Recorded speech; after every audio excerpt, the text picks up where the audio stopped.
Seja bem-vindo a mais um episódio do nosso programa Bíblia Aberta, onde, como o próprio nome diz, a Bíblia está sempre ao centro das nossas conversas e do nosso estudo. O nosso programa, mais uma vez, está disponível em várias plataformas. Pode seguir-nos no nosso programa no canal 186 da MEO, assim como no canal YouTube da Novo Tempo Portugal, estando também presentes na rádio RCS, na frequência 91.2, na área da Grande Lisboa. Hoje vamos lidar, de facto, com uma declaração que é verdadeiramente surpreendente. Jesus estava no mundo, o mundo foi feito por meio dele e mesmo assim o mundo não o conheceu. Vamos tentar compreender esta e outras declarações, na verdade, que nos ajudam a compreender como é possível ter rejeitado a pessoa de Jesus, uma pessoa maravilhosa e que veio verdadeiramente para fazer diferença em toda a humanidade. Mais uma vez quero apresentar e dar as boas-vindas ao nosso painel que está connosco, o pastor Pedro Esteves. Bem-vindo, pastor. Olá, Tiago. E quero dar também as boas-vindas à pastora Ana dos Santos. Bem-vinda, Ana. Olá, Tiago. E hoje temos também ainda connosco o pastor António Carvalho. Bem-vindo, António. Obrigado por estares connosco. Obrigado. Muito bem, vamos começar já com a Ana. Temos aqui uma primeira pergunta para ti. Entre as diversas discussões, portanto, que Jesus teve com os líderes judaicos, uma delas foi especificamente sobre os sinais e sobre as maravilhas que ele fazia e que significado lhes deveriam então atribuir. Podemos ler parte desse debate, portanto, em João, no capítulo 5, para aqueles que nos quiserem acompanhar. João, capítulo 5, versos 17 ao 21, onde nos diz então o seguinte: Mas ele lhes disse, meu pai trabalha até agora e eu trabalho também. Verso 18, por isso, vós, os judeus, ainda mais procuravam matá-lo, porque não somente violava o sábado, mas também dizia que Deus era seu próprio pai, fazendo-se igual a Deus. Verso 19, então lhes falou Jesus, em verdade vos digo que o filho nada pode fazer de si mesmo, senão somente aquilo que vir fazer o pai, porque tudo o que este fizer, o filho também semelhantemente o faz. Porque o Pai ama o Filho e lhe mostra tudo o que faz, e maiores obras do que estas lhe mostrará, para que vos maravilheis. Assim, pois, como o Pai ressuscita e vivifica os mortos, assim também o Filho vivifica aqueles a quem quer. Ana, como é que podemos compreender esta relação entre Deus Pai e Jesus e os sinais que ele fazia? Esta passagem é incrível. É impressionante vermos a necessidade, mais uma vez, que Jesus tem de promover esta união e esta relação e este vínculo que ele tem com o próprio Pai. Os sinais e as maravilhas, por si só, não são um fator prova de messianismo. Porque nós sabemos que existiam falsos messias, inclusive no próprio tempo de Jesus. Sim. Historicamente conseguimos saber que existiam muitos outros que se achavam o próprio Messias e inclusive realizavam milagres. Então, os sinais e as maravilhas por si só não ditam o Messias. Mas João não registou estes sinais de Jesus só porque sim, só porque eles apontavam para um grande operador de milagres, de sinais. Ele registou para que, ou seja, o facto dele ter feito, isso não só apontava como Jesus, como o Messias, mas estabelecia este vínculo com o Pai, Certo. coisa que provavelmente os outros falsos Messias isso não aconteceria.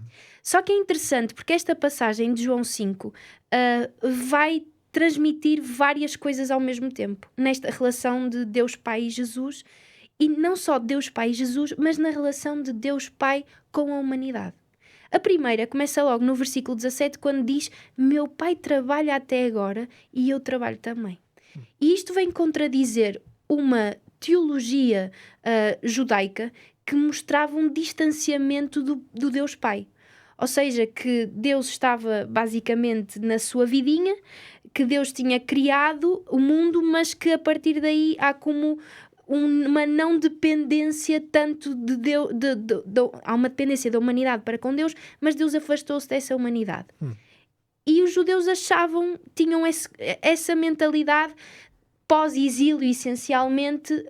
A arca desaparece, não há aquela presença de Deus no templo, então eles criam essa mentalidade de distanciamento da parte de Deus. E Jesus vem contradizer essa ideia em todos os sentidos. Porque Jesus vem mostrar que Deus realmente continua a trabalhar, o Pai, mesmo após a entrada do pecado, mesmo após a arca ter desaparecido, ou seja, que é um Deus presente. O próprio Cristo, nós sabemos, e falámos em episódios anteriores, que ele estava no meio a acampar, ou seja, Deus estava a acampar com a humanidade. Estava Deus presente, Jesus presente. Mas outros fatores interessantes que vem abordado neste texto, nesta relação do Pai, não era estranho, porque aqui parece no versículo 18 que os judeus querem matar Jesus porque ele trata Deus por Pai. Não obstante, para o povo judeu não era estranho esta conotação de Pai. Livros proféticos, Isaías, temos lá Pai, Jeremias encontramos a palavra Pai, mas também os judeus aceitaram na Bíblia hebraica, na Septuaginta, livros não inspirados. Contêm verdades históricas, mas não podemos dizer que sejam inspirados. E nesses livros, que eles, uma grande maioria deles, aceitavam como canónicos, nós encontramos a expressão Pai dita uma série de vezes nos jubileus, na Tobias e etc. Encontramos essa expressão. Ou seja, eles estavam familiarizados com a expressão Pai também por outras andanças sem ser na Bíblia, na Torá e nos profetas e nos livros históricos. Mas é interessante porque há 4 pontos nesta relação do pai com o filho que eu gostava de ressaltar convosco, que chamam muito a atenção, e nós já fomos falando ao largo dos últimos episódios desta relação. Em primeiro lugar, é a questão de que o filho, em toda a sua atividade e obra, está dependente do pai. Isto é uma verdade explícita e clara no texto bíblico, ou seja, o filho é absolutamente dependente e tudo o que o pai faz, o filho faz. Há esta noção que transmite o texto de João 5. Em segundo lugar, é um vínculo de amor e união que nós também temos vindo a falar, e nós vemos na questão de que diz-nos, na parte final que leste há pouco, versículo 20, pois o pai ama o filho, ou seja, há aqui um vínculo de amor, de relação, de união e confiança perfeita. E o fruto desta união são as obras que o filho vai transmitir ao longo do seu ministério. Obras essas, os sinais, os milagres, as pequenas ações que ele vai transmitindo à humanidade ao largo do seu ministério. É interessante também, em terceiro lugar, que esta unidade é evidente não só durante a vida de Jesus, mas também no momento da sua morte e na sua ressurreição. Ou seja, nós percebemos que este vínculo é realmente perfeito porque quando Jesus ressuscita de entre os mortos, nós percebemos que há uma junção da divindade nessa mesma ressurreição. Ou seja, e isso vem comprovar o versículo 21 de João 5, quando diz, tal como o Pai ressuscita os mortos e os vivifica, assim também o Filho dará a vida a quem entender. Ou seja, até a questão... Aqui está claramente a falar da igualdade da divindade de Jesus, Exato. Que é um tema que nós temos vindo a conversar. E em quarto lugar, fala também da questão, no versículo 27, mais à frente, de que ele é o filho do homem. E o Pai concedeu a prerrogativa de julgamento. E nós temos outros textos bíblicos que diz que juiz só há um, que é Deus, que é o Pai. Então nós percebemos que Deus transmite, o Pai transmite esse papel de juiz ao seu filho. Por isso, é interessante nós vermos que crer no Pai é crer igualmente naquele que o Pai enviou. Nós nunca podemos tirar a pessoa de Jesus da pessoa do Pai, nem vice-versa. Porque apesar deles terem funções diferentes na divindade, nós percebemos que Jesus foi quem veio, o Filho foi quem veio, quem morreu, mas nós não os podemos separar. Porque o trabalho deles está interligado e há um vínculo de dependência entre ambos. E isto é muito interessante, porque quando nós falamos até a nível teológicos e falamos, por exemplo, no versículo 24, em verdade vos digo que quem ouve a minha palavra e acredita naquele que me enviou tem a vida eterna e não entrará em condenação, mas passou da morte para a vida. Nós percebemos que este texto está tudo no presente. Os verbos que aparecem está o que ouve, o que crê e o que tem, é uma realidade presente. E essa realidade presente Jesus viveu-a enquanto ser humano nesta terra, com o Pai. Ele teve essa relação presente, diária, constante com o Pai. E é um vínculo que nunca foi quebrado. E nós hoje podemos exatamente viver e entender esta relação também. a partir do momento em que nós queremos, a partir do momento em que nós vivemos essa união, em que nós ouvimos e em que nós temos essa realidade também presente em nós. Ou seja, é um convite para termos o mesmo relacionamento com Deus que o próprio Jesus exemplificou e viveu nesta terra. Isto é qualquer coisa absolutamente maravilhosa, não é verdade? É um convite absolutamente extraordinário. Pedro, este tema merece, portanto, aqui uma atualização à própria realidade da experiência cristã que nós vivemos ainda hoje, não é verdade? Podemos identificar forças que hoje, subtil ou abertamente, ainda trabalham para, digamos, minar a fé na autoridade da Bíblia, não é verdade? Sim, eu creio que existem, na verdade, muitas forças que estão ativas nesse sentido. A autoridade da palavra de Deus é um pilar essencial da fé cristã. Sem ela estaríamos completamente expostos a ventos de doutrina, a ventos que apontariam em qualquer direção. Portanto, a fé cristã, ela tem uma base na qual se sustenta. Claro que também há campo na fé e na fé cristã para a experiência individual, para o relacionamento com Deus e, portanto, aquilo que Deus revela a cada um de nós. E, forçosamente, Deus revela coisas diferentes. Não são coisas independentes ou que estão em contradição, mas são coisas diferentes, são revelações pessoais, Basta pensar que a manifestação talvez mais evidente do Espírito Santo a agir na vida dos crentes é conceder dons. E, portanto, os dons diversificam, tornam as pessoas diferentes. E, portanto, a experiência cristã, obviamente, é uma experiência de diversidade. É por isso que a palavra é tão importante. Porque a palavra é que vai trazer unidade. É na base dessa unidade que é possível manifestar as experiências individuais, mesmo as formas de estar na fé. Há pessoas que vão ser mais introspectivas na sua forma de viver a fé, outras bastante mais extrovertidas. E não há nenhum problema nisso. Deus é o Deus da diversidade. Mas, como dizia, essa diversidade ela vai manifestar-se e ter capacidade de não ser um motivo de confusão e caos na própria fé cristã ou na igreja, se quisermos colocá-lo assim, é porque nós temos uma base. Essa base sólida, uma fonte de verdade, uma fonte de revelação, ela está na palavra de Deus. É por isso que a sua autoridade é tão importante. Obviamente que nós temos evidências históricas, teológicas, muitas evidências de que a autoridade da Bíblia é atacada. É e tem sido minada de várias formas. É claro, para o dizermos assim, de forma muito genérica, pode levantar, estamos a falar de quê? Onde é que ela é atacada ou como é que ela é minada? Este é um campo onde não há alternativa senão identificar. É claro que o esforço aqui, que eu vou fazer aqui, por exemplo, neste momento, não é identificar pessoas ou entidades, mas é conseguir claramente identificar, pelo menos, formas de pensamento, estruturas que estão organizadas ou com o objetivo claro, em alguns casos, outros como resultado da sua ação é minar a autoridade da Bíblia. E um cristão que o queira ser verdadeiramente, uma coisa tem que estar certa, não pode aceitar nenhum tipo de força ou influência que tenha como objetivo ou consequência minar a palavra de Deus e a sua autoridade. Eu vou dar alguns exemplos. Obviamente que há um conjunto de filosofias e pensamentos que são de relativismo moral.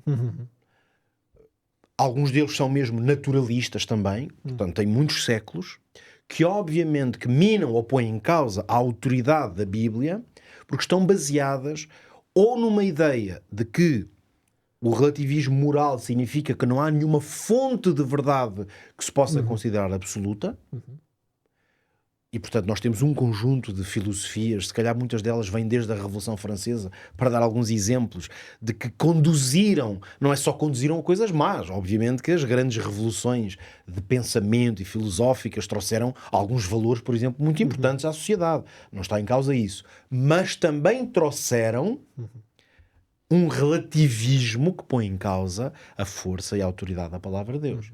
Naturalmente que o campo da ciência, por exemplo, que durante séculos o desenvolvimento da ciência e os grandes pais da ciência, na verdade, eles tanto estudavam a biologia como a teologia, por exemplo, não é? Ou seja, no sentido em que estes dois campos não eram campos antagónicos, e nós sabemos que a evolução e agora parece quase aqui um pleonasmo, não é? A evolução do pensamento científico para estruturas naturalistas, por exemplo, para explicar a vida, só tinha uma alternativa. Se nós agora temos uma nova forma de explicar a existência da vida, esta, que no caso a palavra de Deus, que foi usada durante muitos séculos ou milénios mesmo, já não pode ser verdade.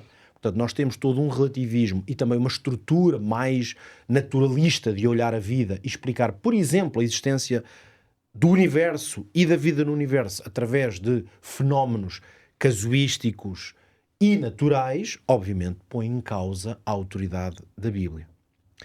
Falando ainda estou a falar aqui obviamente de ataques mais externos, porque eu vou dividir isto entre alguns exemplos externos e internos ao cristianismo. Aquilo que me parece ser também uma outra evidência muito forte que mina a autoridade da Bíblia é aquilo que podíamos designar como o avanço do materialismo, até mesmo do secularismo, que é pessoas, até pessoas que creem, mas que desenvolveram estilos de vida seculares, ou seja, em que o religioso está completamente fora do estilo de vida, e o materialismo, que se pode identificar, que se desenvolveu muito nas culturas modernas, obviamente, com uma visão absolutamente materialista da vida. E as visões materialistas da vida, lá está, o que é que resulta delas? Resulta que o sobrenatural deixa de fazer parte do cotidiano e, portanto, está completamente fora daquilo que é o estilo de vida das pessoas. Porquê? Porque os seus objetivos estão focados no que é material.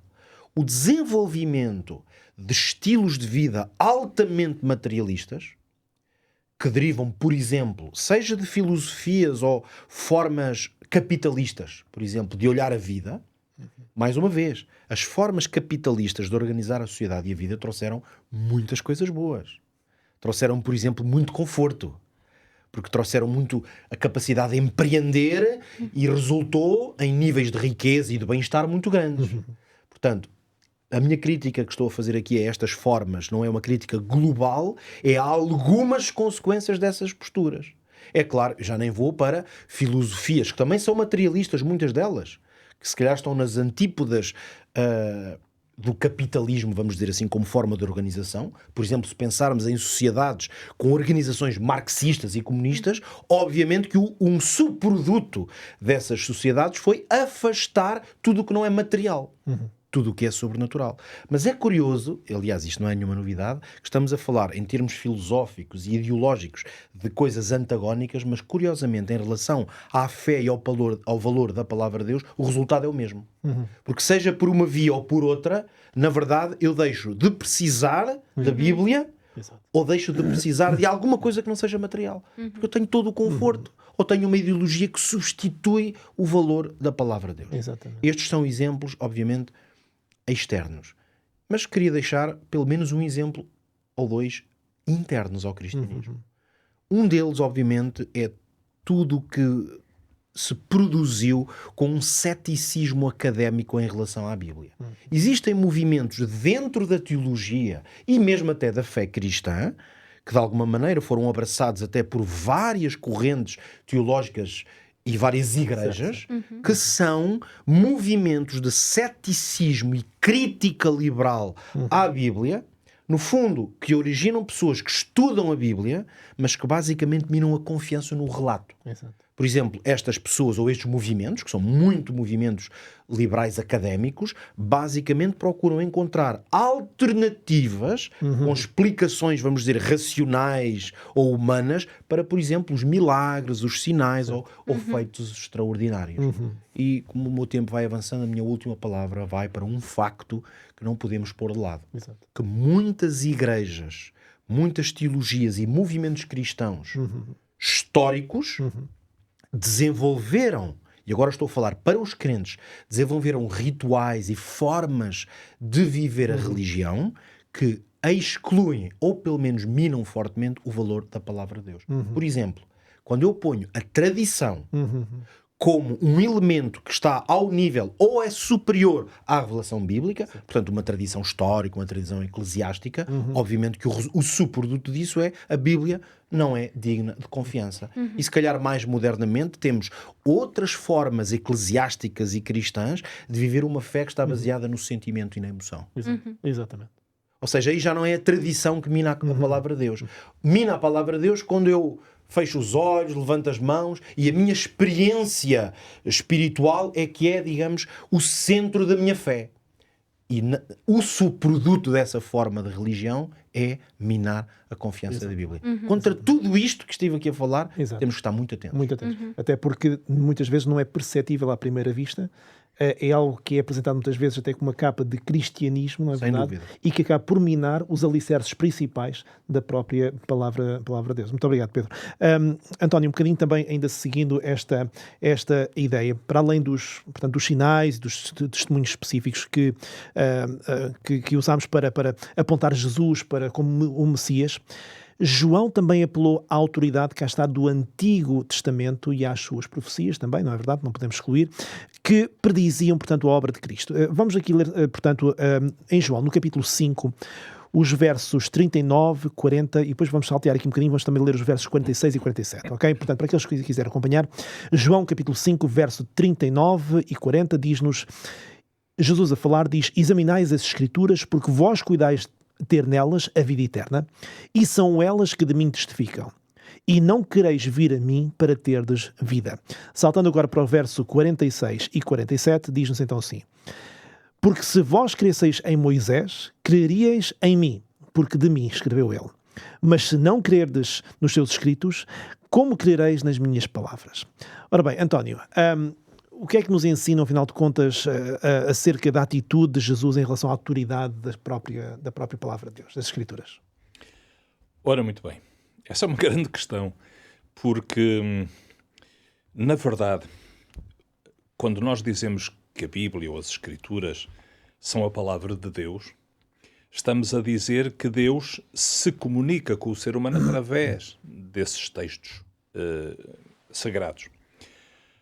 Ora, esses textos vieram à luz do dia, inicialmente com Moisés e depois com todos os outros escritores que ao longo do tempo foram compondo os documentos, que muitos deles que têm, aliás, o nome do próprio redator do documento, como o Evangelho de João, que temos estado a analisar, foram escritos por inspiração do Espírito Santo, como aliás a própria Escritura também testifica, mas, na verdade, o Deus que comunica através dessas Escrituras é a pessoa de Jesus Cristo, que comunica uma revelação, uma informação que é transmitida ao ser humano acerca dele próprio, acerca do Pai e acerca do Espírito Santo. Portanto, quando aqui Jesus está a dizer, nesta passagem que leste há instantes, que se crescem no Moisés também creriam nele, porque dele, Jesus, Moisés escreveu, é um facto. Que, aliás, é atestado no próprio Novo Testamento. Isto, para alguns, se calhar, vai parecer uma coisa muito arcaica, porque estamos a falar do Antigo Testamento e na verdade, devíamos concentrar-nos mais, focar-nos mais no Novo Testamento, porque o Novo Testamento é que é a revelação de Jesus Cristo. Mas, na verdade, a revelação de Jesus Cristo começa no Gênesis. Quando diz no princípio criou Deus os céus e a terra, o próprio João, do Evangelho que estamos a estudar, nos diz no princípio era o Verbo e o Verbo era Cristo. Bom, e depois aquela passagem de Paulo, que ao longo de tanto tempo, que tanta confusão deu, e que neste momento, graças a Deus, já está cientificamente resolvida em termos da teologia, que é Romanos 10.4, Jesus é o fim da lei, não é? Que não é fim nenhum, mas que é a finalidade, que é o objetivo da lei. Está perfeitamente demonstrado através da tese de doutoramento que mostrou exaustivamente em toda a literatura grega antiga que a palavra que era traduzida por fim não significa fim, mas sim objetivo, razão de ser, finalidade, etc. Portanto, isso diz-nos que toda a Escritura aponta para a pessoa de Jesus Cristo. Ora, o que nós constatamos na leitura dos Evangelhos, uma leitura mais atenta, mais profunda dos Evangelhos, é que todo o relato dos Evangelhos nos mostra que Jesus sempre apelou para a autoridade das Escrituras. isso foi uma constante no ministério dele. Muitas vezes ele era confrontado com perguntas que não nasciam da dúvida, mas nasciam sim da vontade daqueles que o interpelavam de querer apanhar em falta. E então perguntava-lhe: ó mestre, o que é que tu achas disto? Ó bom mestre, o que é que tu achas daquilo? E Jesus perguntava sempre. Como resposta, ele perguntava. Isto é mesmo típico dos judeus, não é? Responder com uma pergunta. Como é que tu lês? Lê aonde? Nas Escrituras. Como é que está escrito? Aonde? Nas Escrituras. Até há um relato que diz que um intérprete da lei foi ter com Jesus acerca de um determinado assunto e Jesus perguntou-lhe: como é que tu interpretas? Ou seja, tu que és o intérprete da lei, não é? Portanto, é o teu domínio, é o teu campo, é a tua especialidade. Como é que tu interpretas? Interpretas o quê? O texto sagrado. Portanto, Jesus constantemente está a chamar a atenção dos seus interlocutores, dos seus ouvintes, para as Escrituras. Vamos lá ver o que é que está escrito. Por isso é que quando acusavam Jesus de ser contra a lei de Moisés, de não respeitar o sábado ou qualquer outra coisa, na verdade é uma acusação completamente descabida de sentido, porque Jesus nunca fez isso. Jesus nunca foi contra as Escrituras. Nunca. Em caso algum. Quando nós aprofundamos o que Jesus disse, o que Jesus defendeu, o que Jesus fazia, foi sempre de acordo com as Escrituras, com a revelação dada. Jesus nunca contradisse a revelação que foi dada. Jesus poderia, e fê-lo, num caso ou noutro, numa circunstância ou noutra, Jesus dar uma interpretação nova. Jesus dar uma explicação que ajudava a ver aquilo que estava escrito noutra perspectiva diferente. Mas nunca contradizendo a Escritura. Portanto, podemos, concluindo, dizer: o ministério de Jesus, a sua vida, o seu ensino, estavam em inteira sintonia com as Escrituras. E as Escrituras, entenda-se, no tempo em que Jesus esteve na Terra, era o Antigo Testamento. O Novo Testamento ainda não... Eu às vezes digo que estava a ser vivido, estava a começar a ser vivido, ainda não estava nada escrito, não é? Pensa-se que o Mateus ia tomando umas anotaçõezinhas, mas isso ainda não era o Evangelho, eram apenas anotações daquilo que se chamou, em termos técnicos, o proto-Evangelho de Mateus. Mas as Escrituras, na altura, eram só o Antigo Testamento. E há uma inteira sintonia entre Jesus e a palavra sagrada. Isso eu estou absolutamente convicto, à luz das Escrituras. E isso é importante para nós podermos, de facto, ter uma validação extra da própria parte de Jesus em relação à Bíblia que nós estudamos e lemos e amamos e que estamos aqui a estudar, não é verdade? Porque, sem dúvida, é ela que acaba por nos revelar mais ainda, em primeira mão, o interesse que Deus tem em cada um de nós. Bom, prezados amigos, não saia daí, porque temos já de seguida uma oferta muito especial para si. Quero aproveitar esta oportunidade para falar desta oferta para que possa aí em casa continuar então a estudar e a descobrir mais sobre a Palavra de Deus, sobre a Bíblia. Então temos este manual de estudo, mais uma vez, eu creio, revelando a Palavra de Deus. É um manual que aborda várias temáticas que nós encontramos então na Sagrada Escritura. Algumas delas, a justificação pela fé, a lei de Deus, o novo céu e a terra. Fala também sobre o batismo, sobre os sinais da volta de Jesus e o que é que a Bíblia fala sobre a morte.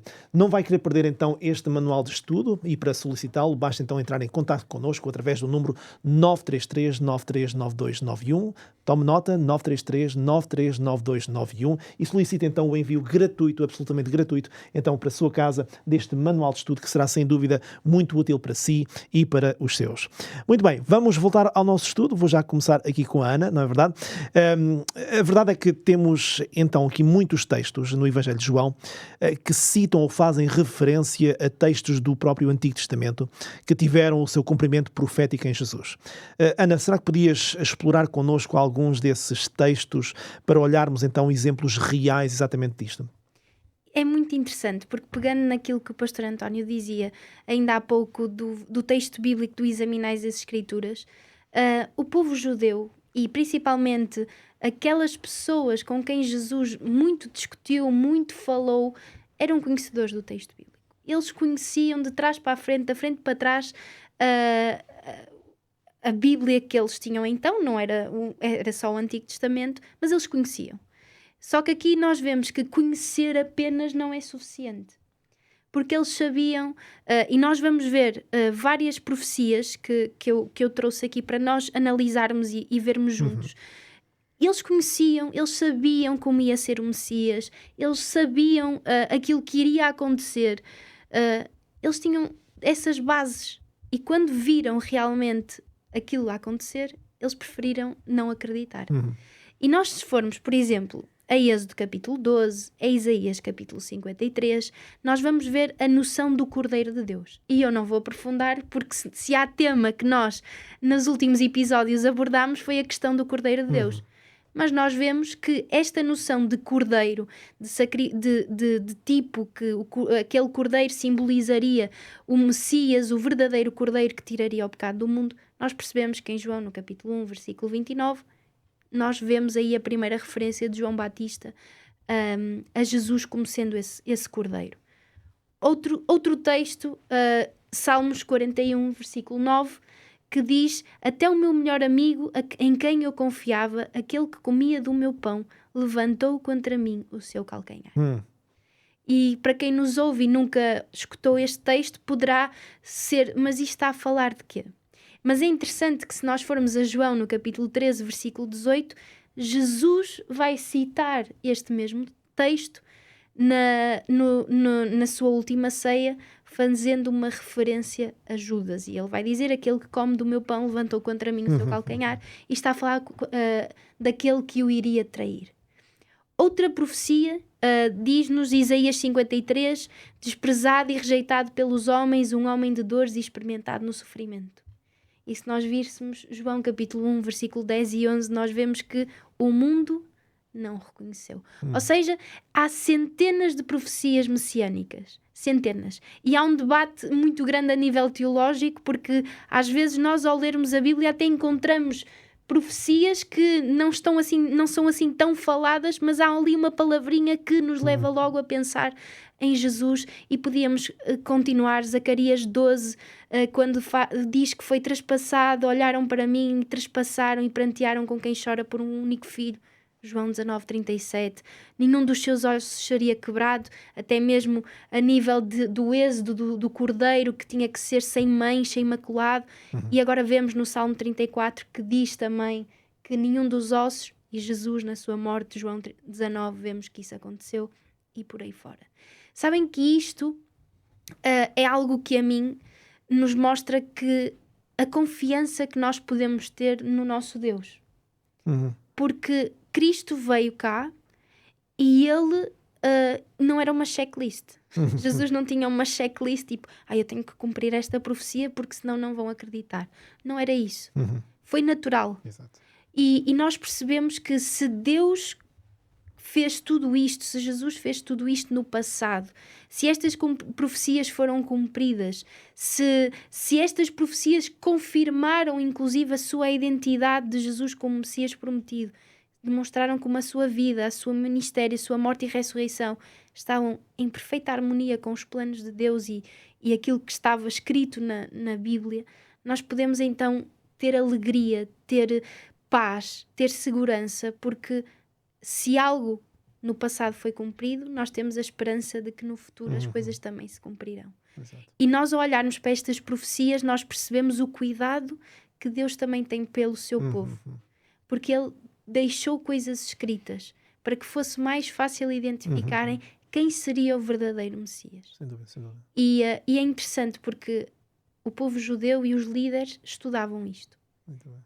O acesso que nós temos hoje eles também tinham, não por meios digitais, exato, mas claro. eles tinham, e eles Claro. iam aos rolos e eles estudavam e aprofundavam e debatiam entre eles, mas quando realmente chegou o momento de testemunharem da sua fé e demonstrarem que realmente batia certo que aquele era o Messias, eles não conseguiram dar esse passo de fé. Exatamente. E então o convite que nos fica é, ao olharmos para aquilo que se cumpriu, para as profecias, para a Bíblia, nós possamos dar passos de fé. Exatamente. E acreditar e confiar que Deus está sempre ao leme de todas as Exatamente. coisas. Deus está ao controle das coisas, não é verdade? E Ele não se deixa surpreender com rigorosamente nada, não é? Mas é curioso que às vezes até o conhecimento que nós temos pode ser um tropeço. Sem dúvida. Por exemplo, naquela discussão em que uns diziam, então, mas ele não vem da Galileia?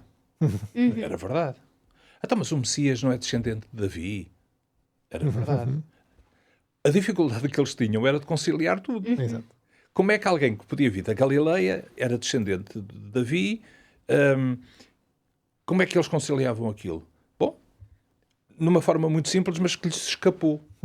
Era o facto de que as pessoas também se deslocavam, tal como nós podemos nascer num local e vivermos noutro. Também aconteceu naquele tempo.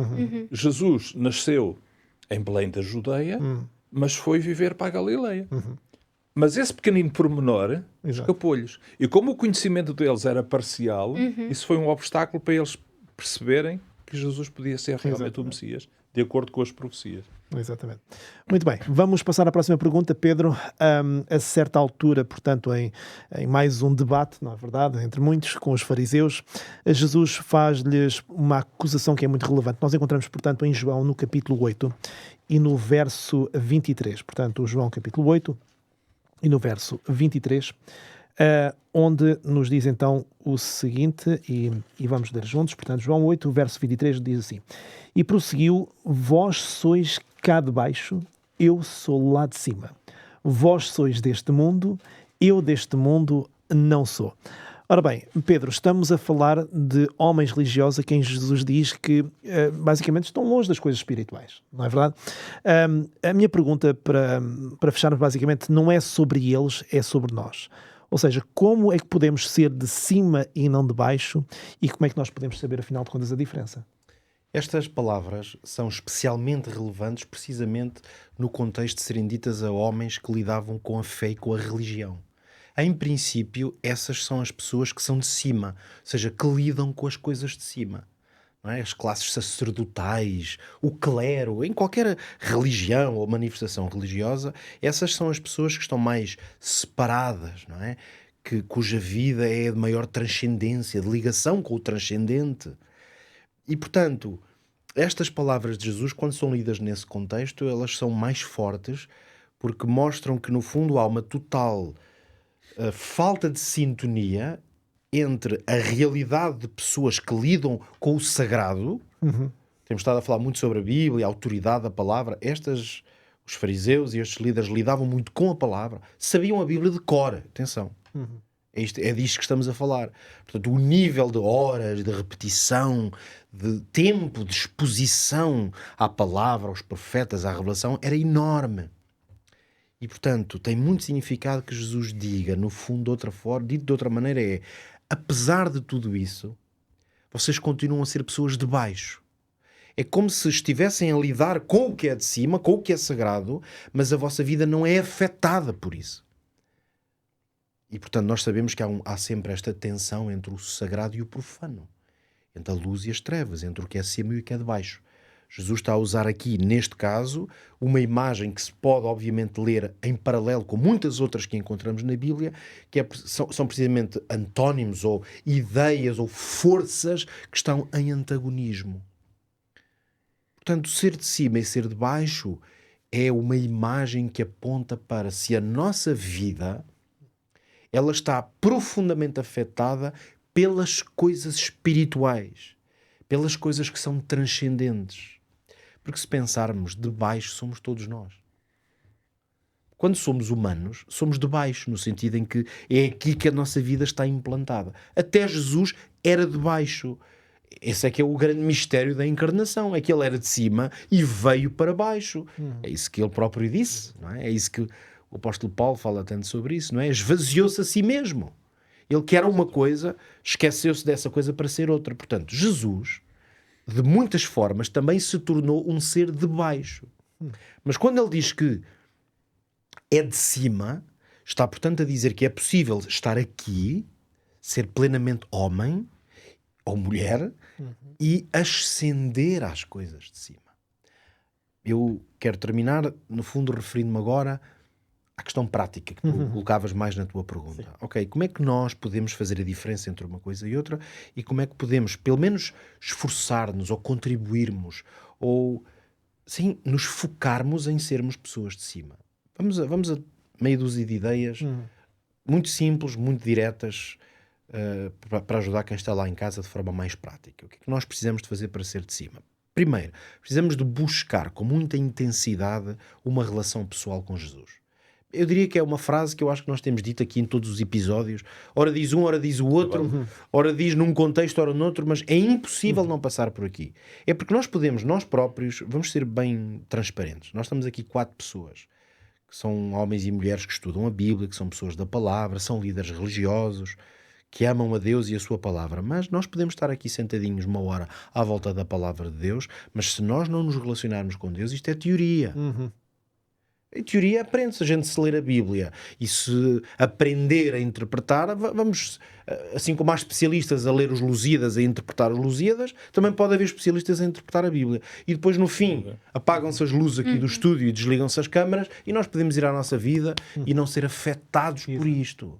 Esse é um risco permanente, aliás, esse é o risco permanente daquele que lida com a fé. É tal e qual o que Jesus dizia, vocês deviam ser de cima, mas não são. Portanto, o que é que nós precisamos de fazer? Buscar uma relação pessoal com Jesus. Como é que se faz isto?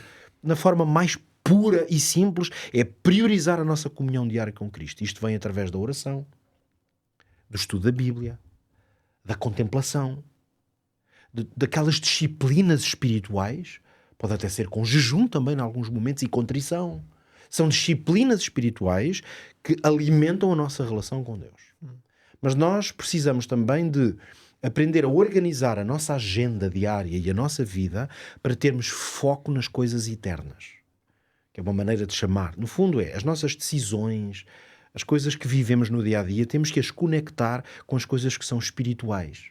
Portanto, focar-se nas coisas eternas é não fazer da nossa vida uma permanente busca por prazeres temporais. Os prazeres temporais podem estar no dinheiro que temos, nas coisas materiais que conquistamos, nos objetivos, por mais que todos possam, aliás, ser positivos e úteis. Mas nós não podemos tropeçar nesse risco permanente de nos focarmos nas coisas materiais. Elas também fazem parte da vida, mas nós temos de ter um foco maior nas coisas espirituais. Outra coisa que podemos fazer e que nos conecta a Deus e nos torna de cima, que é esse o contexto, é aprendermos ou pelo menos nos esforçarmos a praticar o perdão e a misericórdia. Porque perdão e misericórdia são ações divinas. Porque Deus é um Deus de permanente perdão e misericórdia. Senão nós não podíamos ter nenhuma relação com Ele. Portanto, nós podemos guardar rancor, podemos ficar chateados, podemos querer vingança nos piores cenários, ou ser pessoas conflituosas. Ser uma pessoa de cima é buscar permanentemente o perdão e a misericórdia. Porque isso reflete o caráter de Cristo e a maneira como Deus age. Outra coisa que podemos fazer muito prática é demonstrar serviço. É servir. O serviço pode acontecer de muitas maneiras, claro, no nosso trabalho, na família, na comunidade. Nós temos que buscar oportunidades de serviço e sermos pessoas que estão disponíveis para servir os outros. Não é só, também pode ser com voluntariado, em organizações, mas é na nossa vida diária. Há sempre formas de que podemos servir mais os outros do que nos servir a nós próprios. E finalmente, a minha última nota é viver com integridade e com honestidade. Nas nossas decisões, na família, no trabalho, nas finanças, nós precisamos de ser pessoas que são íntegras e que agem de acordo com os valores que dizemos que temos. E há muita fé e muita religião que não está dentro dos templos e nas igrejas. Está quando nós vamos e somos pessoas de negócios, de certeza que estão muitas pessoas a ver-nos que são pessoas de negócios. Há muita religião em ser honesto nos negócios. Muita religião. Há muita religião. Agora vamos dizer, outras pessoas estão a ver-nos, não são homens de negócios ou mulheres de negócios, são pessoas que servem diante da autoridade de outras. Há muita religião na maneira como eu sirvo aquele que está acima de mim na hierarquia do trabalho. Como eu sou uma pessoa diligente, como gosto e tenho prazer em cumprir bem as regras que me são estabelecidas, em como sou uma pessoa que a minha palavra vale alguma coisa, em que não sou uma pessoa que na frente é uma coisa, com sorrisinhos e mãos no ombro e depois por trás é a cortar em tudo o que posso. É integridade e honestidade no viver. Há muita religião em todas estas coisas. E quando nós as praticamos, começamos a ser mais de cima e menos de baixo. Fizeste-me lembrar uma frase de um grande pregador, portanto, há muitos anos, Dwight Moody, que dizia que cristão é aquilo que nós somos no escuro. Ou seja, quando ninguém está a ver. E de maneira que verdadeiramente há muito que se reflete, e até uma forma de nós nos analisarmos a nós próprios, não é verdade? Entre 4 paredes, quando ninguém vê, não é verdade? Como tu dizias, quando as câmaras se fecham, não é verdade? Quando estamos a ser alvo de apenas uma audiência de um, que é o nosso Deus que vê todas as coisas, aquilo que nós refletimos na nossa vida. Muito obrigado, Pedro. António, vamos a uma última perguntinha para o nosso programa.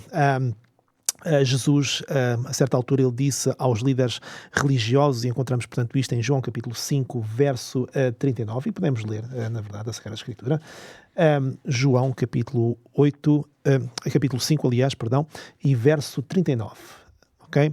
Nos diz então o seguinte: examinais as Escrituras, porque vós cuidais de ter nelas a vida eterna, e são elas que de mim testificam. Isto é uma declaração brutal, não é verdade, António? E é por isso que ele usou, portanto, a palavra como fundamento para crer nele enquanto Messias. António, se alguém te desafiasse sobre a razão pela qual tu crês em Jesus como Messias, quais são os fundamentos que tu poderias apresentar para defender essa fé? É grande questão. Sabes, pronto, isso envolve, por um lado, obviamente, a minha própria experiência pessoal, como é que foi comigo. E por outro lado, é um desafio também àquilo que é a minha metodologia apologética, digamos assim. Não é? Como é que eu defendo a minha fé quando tenho que o fazer? Começando talvez por aí, eu, como tenho formação também na área das ciências da educação, sou sempre muito inclinado a adaptar a minha abordagem apologética da fé à pessoa com quem tenho que o fazer. Porquê? Precisamente para, por um lado, me fazer entender melhor pela pessoa. Por outro lado, para ajudar também a pessoa a perceber a razão que me leva, ou as razões que me levam a ser uma pessoa de fé. Por outro lado, a minha própria experiência. Portanto, eu venho do mundo das ciências. A minha escolaridade de base, digamos assim, foi na área das ciências. Foi sempre uma paixão que eu tive desde pequenino, a área das ciências. E portanto, por resultado de uma conjugação de fatores, a dado momento da minha vida, eu deixei de acreditar. Tornei-me... Eu dizia, na altura, que era um livre pensador. Achava que era assim, uma imagem pomposa da minha falta de fé. Pronto, era um ateu.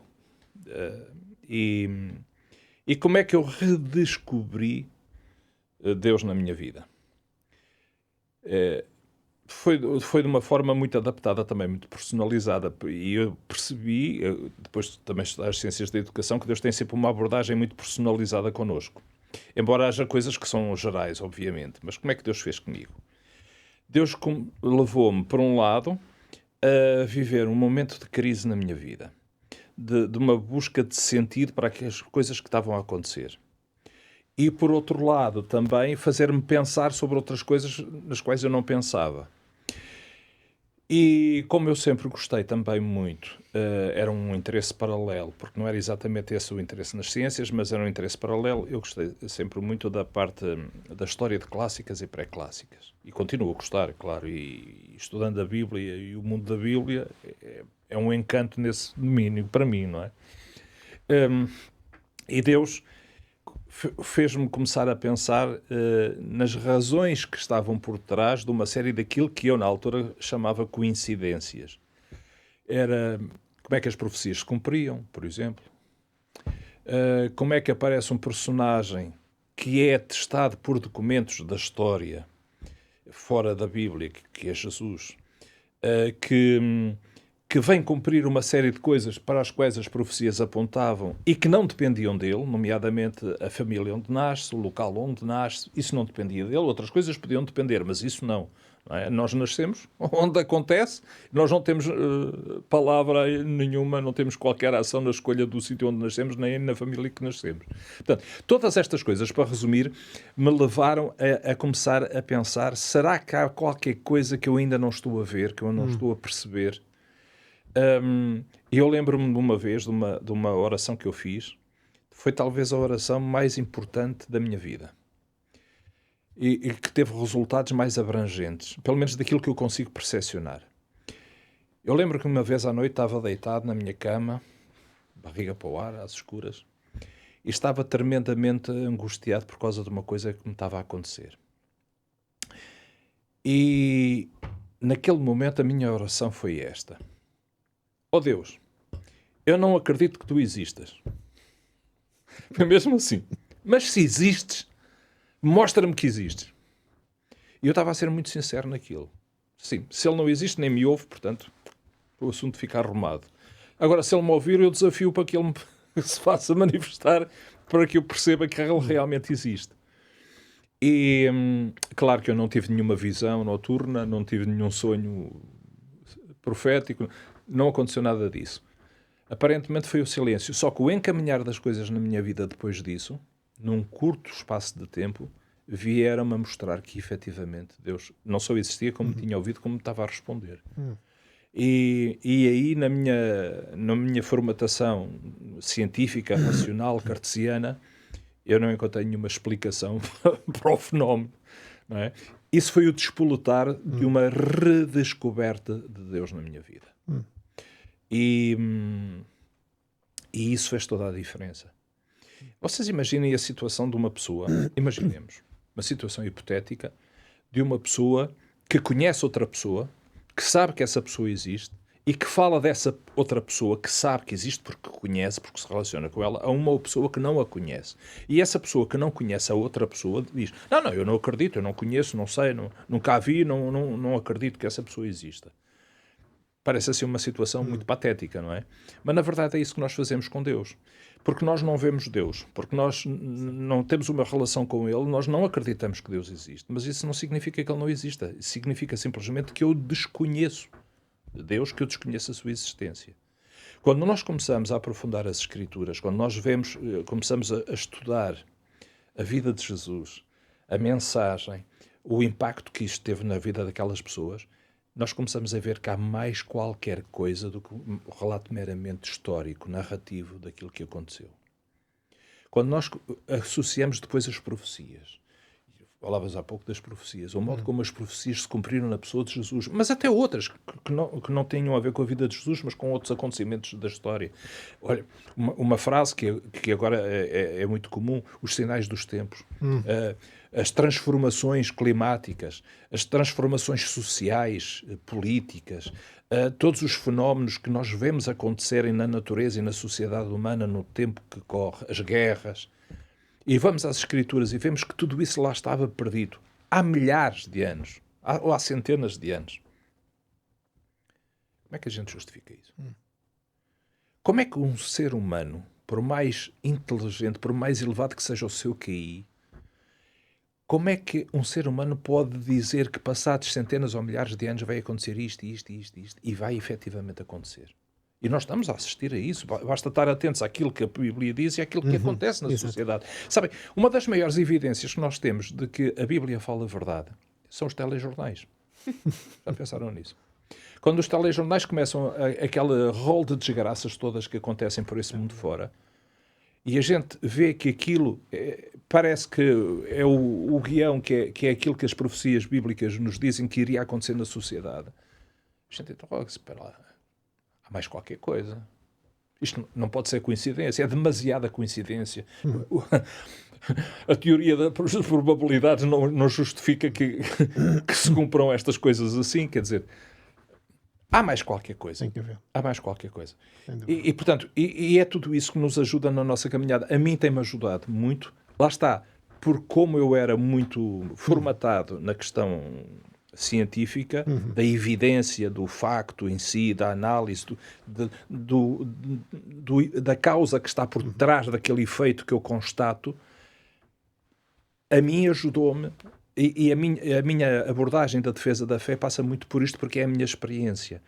Claro que eu tenho que depois adaptar a uma pessoa que não tenha exatamente a mesma característica mental, cognitiva, se quisermos, que eu tenho que a adaptar à pessoa. Mas a minha abordagem geralmente passa muito por aqui, precisamente porque é onde a minha experiência me ajuda a ser mais impactante, tocar mais facilmente a pessoa, para que ela tente ver a realidade que ela conhece de uma forma mais abrangente do que aquela que ela consegue ver quando não tem fé, ou quando as dúvidas que tem, tendo alguma fé, ou seja, aquela pessoa que acredita em Deus, mas que não tem uma relação com Deus, que ela perceba que a vida dela pode ser muito diferente para melhor se passar a ter essa relação, aquilo que no fundo falavas.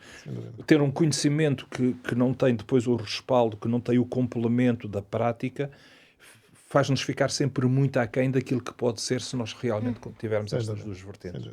Eu acho que é uma forma interessante e perfeita de terminar este programa de hoje. Ou seja, na verdade, aquilo que se pode retirar daquilo que acabas de dizer, António, é aceitar o simples facto que provavelmente há um Deus a ser descoberto e que quer ser descoberto e que convida cada ser humano à face da Terra a descobrir este Deus maravilhoso, não apenas de uma forma, digamos, informativa, mas de uma forma transformativa, porque é exatamente esse o grande objetivo de Deus. Meus amigos, muito obrigado mais uma vez pela vossa participação e obrigado a si também, porque nos segue fielmente, então, todas as semanas, através, exatamente, aqui deste programa da Bíblia Aberta.